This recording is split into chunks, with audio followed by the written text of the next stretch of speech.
Oke, selamat pagi anak-anakku semuanya. Pada pertemuan yang ketiga hari ini kita akan langsung ke muatan pelajaran ilmu pengetahuan sosial.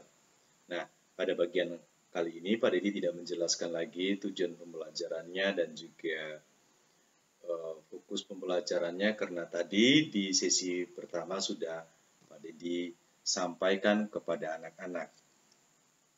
Nah, hari ini anak-anakku semuanya kita akan mendalami dan mempelajari bentuk-bentuk keragaman yang terdapat di Indonesia. Kita bisa sambil mengikutinya bersama-sama. Indonesia itu adalah negara kita yang memiliki keragaman sosial dan budaya. Keragaman tersebut antara lain, misalnya yang pertama, keragaman suku bangsa. Suku bangsa adalah sekelompok golongan yang hidup bersama di suatu tempat dan memiliki ciri budaya yang sama. Itu keragaman suku bangsa.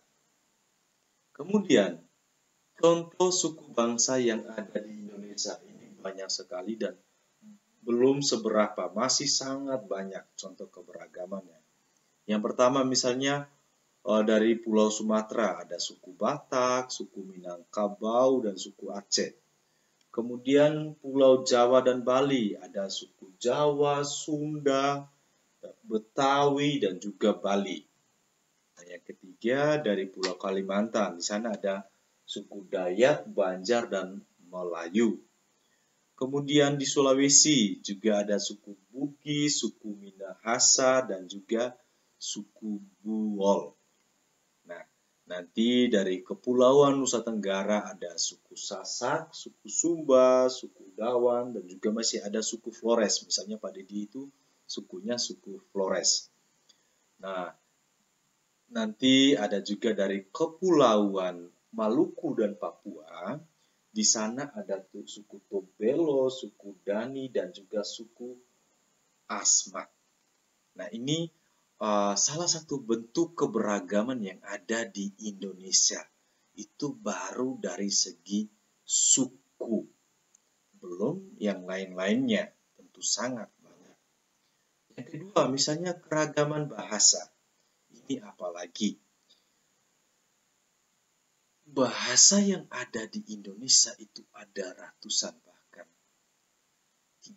Bersyukur kita mempunyai bahasa pemersatu yakni bahasa Indonesia. Coba anak-anak bayangkan kalau kita tidak mempunyai bahasa Indonesia sebagai bahasa pemersatu. Komunikasi kita akan berantakan. Orang Flores datang ngobrol dengan bahasa Floresnya, orang Jawa akan ngobrol dengan bahasa Jawanya, orang Batak akan dengan bahasa Bataknya, Sunda dengan Sundanya, orang Sumatera, Papua, Kalimantan dengan bahasa daerahnya masing-masing. Terus kita mau memahami bagaimana? Nah, di sini kita bersyukur, kita berterima kasih kepada para pejuang bangsa sehingga kita memiliki bahasa pemersatu yaitu bahasa Indonesia. Nah, di sini misalnya ada bahasa Batak, bahasa Sunda, bahasa Betawi. Nah, ini baru salah contoh ya sederhana yang bisa kita temukan. Kita di Jawa saja ada banyak bahasa. Misalnya Pak Dedi juga menjamin ketika orang Jawa halusan berbicara dengan Jawa misalnya Jawa apa ya yang arah-arah ngapak misalnya itu kadang ada orang yang kadang sulit memahami begitu karena berbeda itu pun masih satu Jawa itu pun sudah ada perbedaannya. Kemudian yang ketiga adalah keragaman rumah adat. Nah, anak-anak perlu kita ketahui bahwa setiap provinsi di Indonesia itu memiliki rumah adat yang berbeda-beda. Ya, misalnya yang kalian lihat ini adalah rumah tongkonan. Rumah tongkonan dari mana? Dari Sulawesi Selatan.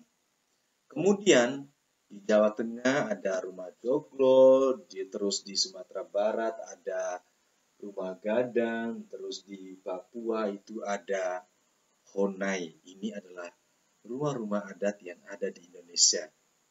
Bayangkan kita ada berapa suku yang ada di Indonesia itu punya rumah adat dengan ciri khasnya masing-masing.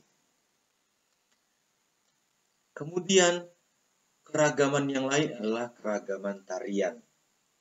Tari adalah salah satu bentuk kesenian yang memadukan antara gerak tubuh dan iringan musik. Nah, misalnya di sini ada tari kecak dari Bali dan juga ada tari cendrawasih. Kemudian ada tari perang dari Papua dan juga tari jaipong dari Jawa Barat. Nah, yang lainnya adalah pada yang poin kelima adalah keragaman pakaian tradisional.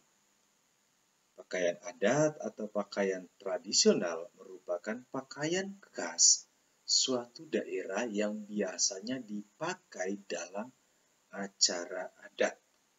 Nah, bisa anak-anak perhatikan di layar itu ada payas, ada bundo kanduang.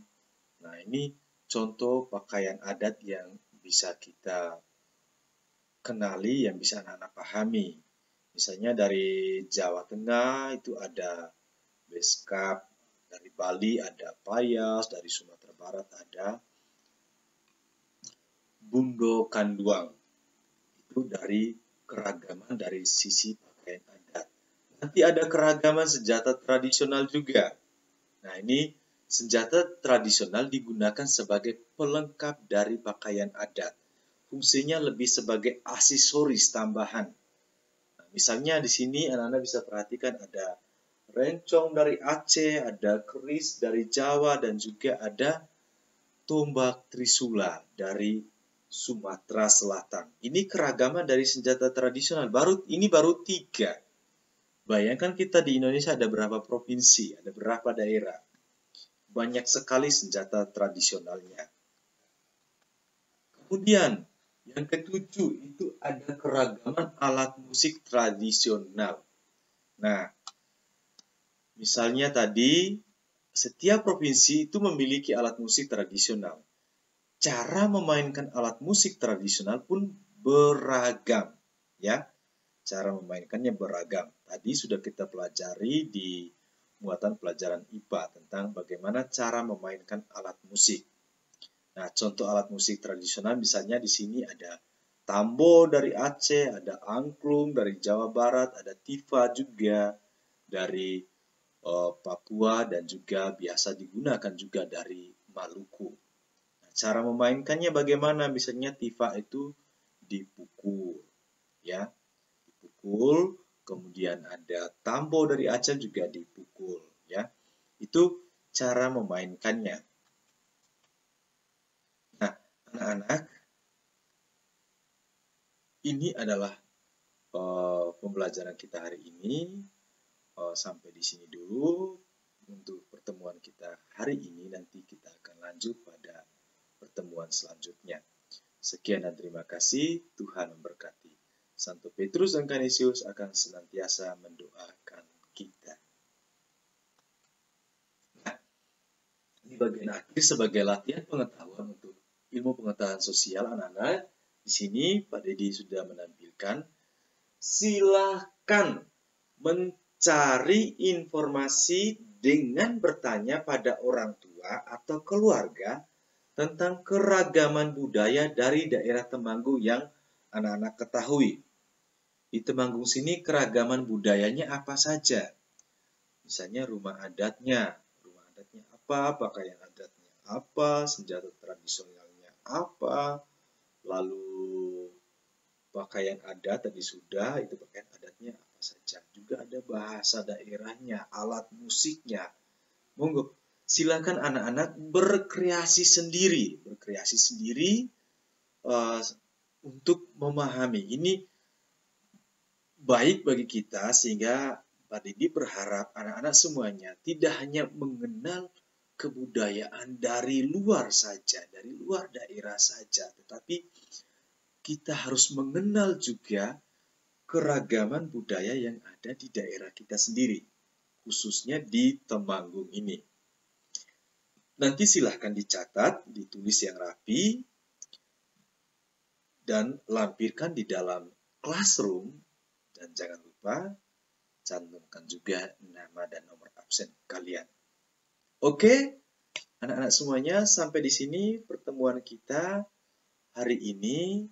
Pak Didi mengingatkan lagi, hari ini ada 3 hal yang menjadi tugas kita. Yang pertama, untuk menemukan gagasan pokok dan gagasan pendukung pada teks bacaan. Kemudian yang kedua itu menemukan alat musik dan cara memainkannya. Dan yang ketiga adalah di IPS adalah mencari informasi tentang keragaman budaya yang ada di Temanggung. Demikian anak-anak untuk hari ini. Sampai bertemu lagi pada pembelajaran besok.